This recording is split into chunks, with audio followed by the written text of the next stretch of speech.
Merhaba arkadaşlar, mutfağıma hoş geldiniz. Bugün elma dilimli fırında patates yapacağız. Önce 3 tane patatesim var. Elma dilimi gibi yaptım bunları.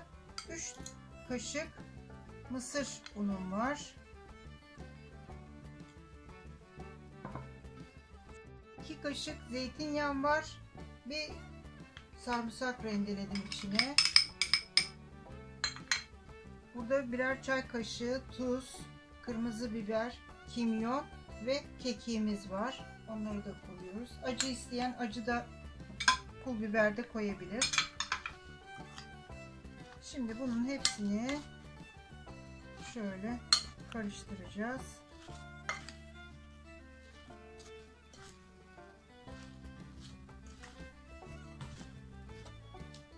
Baharatların ve mısır unu hepsine değmesini sağlayacağız.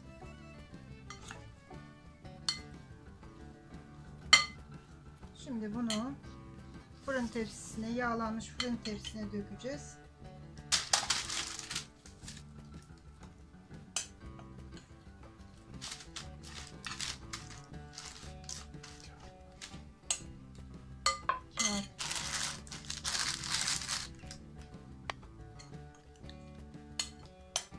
Kağıt serdiğimiz fırın tepsisine bunları böyle üst üste gelmeden yayalım.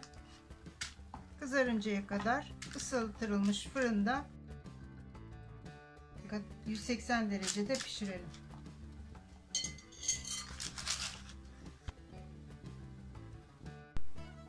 Patates fırından çıktı.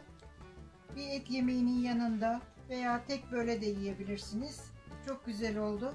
Yapacakları şimdiden kolay gelsin. Herkese afiyet olsun.